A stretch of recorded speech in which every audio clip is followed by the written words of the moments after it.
Dear students, today we are going to be going over energy in biology, which is a very important concept for ecology, and later on we talk about how organisms are able to just basically live and maintain order within themselves. So let's go ahead and get started. A great warm-up right now is to look at this picture. It's an idyllic farm of wild mustard, and you can see these wind turbines in the distance. The sun is setting. Please go ahead and write down all the different forms of energy you see present in this picture. Pause the video now and jot down all the forms you see. Here are some forms you may have written down from the picture. So you may have noticed there is light energy coming from the sun. There is possibly wind energy that's moving the turbines. And there's also chemical energy that could be stored in the wild mustard's molecules. In this lesson, at the very end, you should be able to do these 5 following things. First, you should be able to define energy from a physical and biological perspective. Second, you should be able to identify the main sources of energy on our planet. Third, you should be able to notice the different strategies living organisms can undergo to either create or use energy so that they can maintain order and balance in their body. So this is homeostasis, or the struggle to maintain balance, and this is happening at the scale of the single organism. However, energy is also important at a larger scale. So at the end of this lesson, you should also be able to identify and predict the movement of available energy in an ecosystem, which is, again, the ecological scale, or how different populations of organisms are going to interact with each other. Before we look into how organisms create or use energy, what is energy? Let's review it. So first of all, energy is different from matter because it is a massless quantity. From physics, it is the ability to do work. So energy is a measure of what work you're able to do, either in a physical abiotic system or a biotic system. Energy also is different from matter because it doesn't transfer 100%. It's not conserved. It only transfers in one direction from high to low. So we call this a degradation. Here are some different forms of energy that we find on our planet. So you can have UV rays, you can have light energy, heat energy, chemical energy, potential, and kinetic, and there are many other forms that I am not listing here just because they can fall out of the scope of biology. So the main source of energy for our planet is the sun. And basically, if we were to look at all of the energy the sun emits, it creates what's called the electromagnetic spectrum. So these are all energy in the form of waves or rays. And you'll notice that on the lower end of the spectrum, you have these very, very short wavelengths, and they actually have very high energy that those rays are able to transmit. So gamma radiation is a really high type of energy where if we were actually hit with gamma rays, we would unfortunately not survive in many cases. On the opposite end, you can have waves that are very, very long in their length. So for example, you can have radio waves that could be in the length of between humans and skyscrapers, so they're quite long. These are going to be the opposite of the high energy waves. They carry very, very little energy. Less than 1% of all the energy that's emitted by the sun is visible to us, and that forms what's called the visible light spectrum. This is also a spectrum in terms of energy. So purple light is going to have the highest amount of energy. It has the shortest wavelengths, and red light is going to have lower amounts of energy as they have longer wavelengths. So it's kind of amazing we can only see less than 1% of all the total energy emitted by the sun. The sun is not the only source of energy here on Earth. Our Earth is geologically active and has many layers of liquid rock that are able to create huge amounts of heat, and some of that heat can actually escape into the rocky mantle where we are.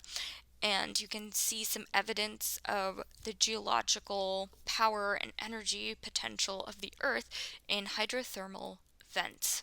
These little outpouring of magma that meets in the ocean and creates these currents of superheated water and spews out huge amounts of chemicals that organisms can then use in cases where they don't get sunlight energy. Additionally, our Earth's atmosphere is able to trap some of the solar radiation emitted by the sun. So even though you do need the sun for this originally to happen, the gases in our atmosphere are able to trap some of that heat, preventing it from escaping, and they re-emit it back onto the planet.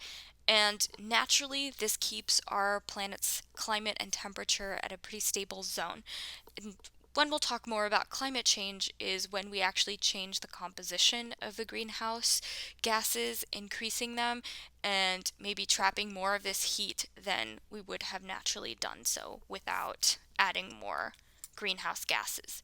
So now that we've gotten a good overview of what energy is, what are different types of energy we find on our planet, how do living organisms gain and use energy?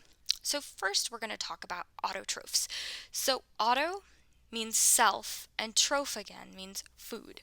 So these organisms are able to create their own food or chemical energy from different energy sources that are usually abiotic or non-living. So they are really important in tapping into the immense abiotic energy that other organisms don't have access to.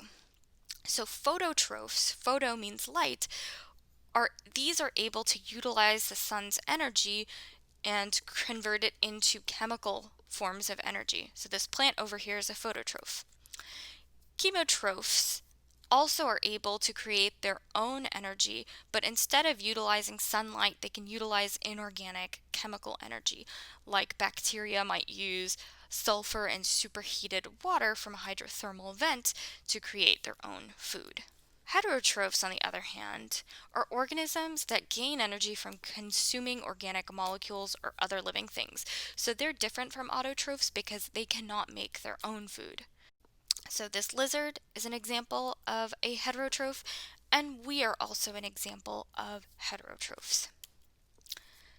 So now let's think a little bit more from an abstract point of view. You might recall earlier I talked to you about how energy doesn't have mass, but if you've been listening to me closely, it seems like living things tend to store energy in chemical forms.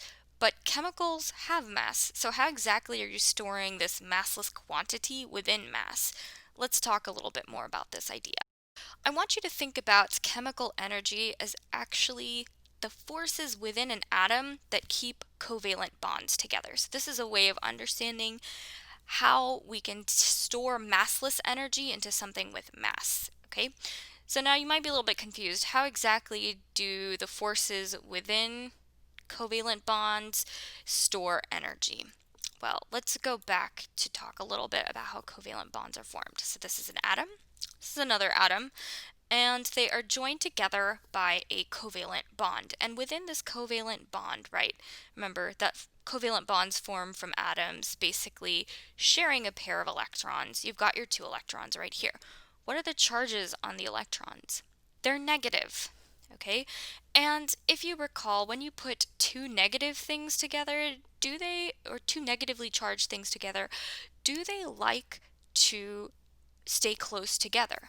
No, they're probably going to have a bit of a repulsive force. Now, there's like a tug of war because these two electrons, right? The whole atom wants this bond to stay together so that it is not reactive. It has a full set of electrons. The electrons are also partially attracted to the positively charged nucleus here, okay? But they do have a repulsive force against this electron right there. So it is these interactions.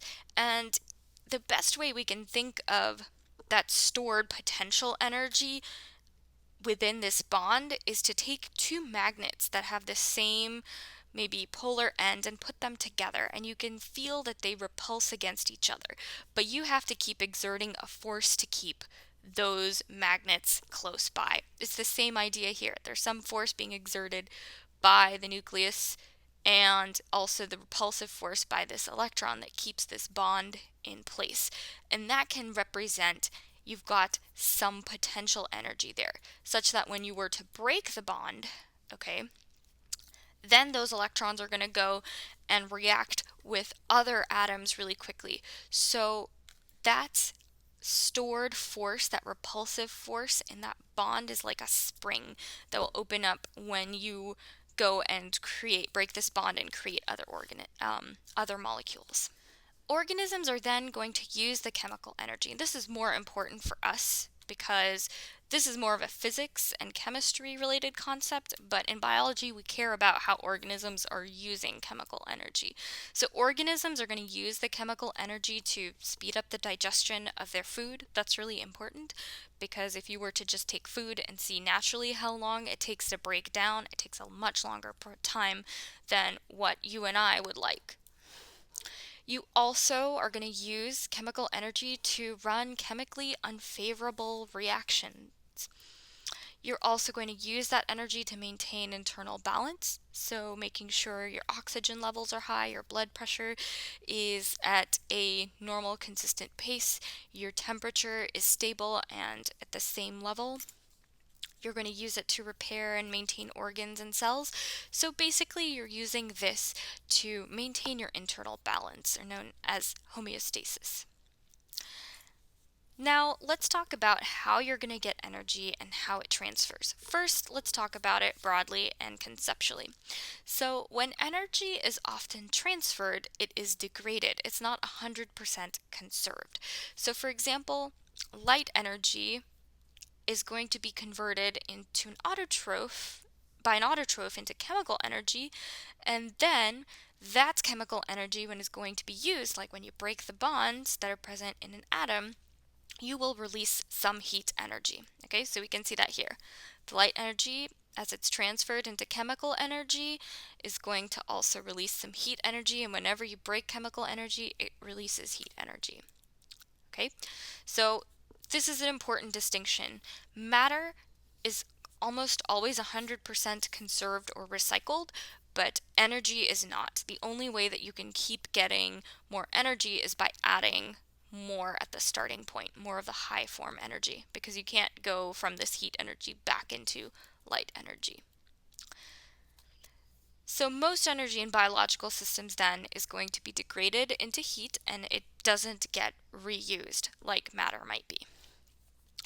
Now let's talk about, from an ecological standpoint, how energy is going to move through different levels. So every organism, as you know, has a niche or an ecological role, and we talked about how that can drive species interactions, but we haven't talked about how that can influence the amount of energy present in their trophic level. So here, for example, we've talked about producers, consumers, primary consumers, secondary, and tertiary. Each of these organisms and their populations have only a certain amount of energy present. So you can see that over here. And not all of that energy, as you transfer levels, is going to be conserved. Okay? Something to just recall, troph means food. So trophic level is just another way of saying both the organism's ecological role and the energy present for them to use. Okay? As energy transfers from one level to the next, a huge amount of it is actually lost as heat energy, almost 90%. So you can see that as the rabbit population is eating the grass over here, the majority of that available energy is actually going to be lost as heat.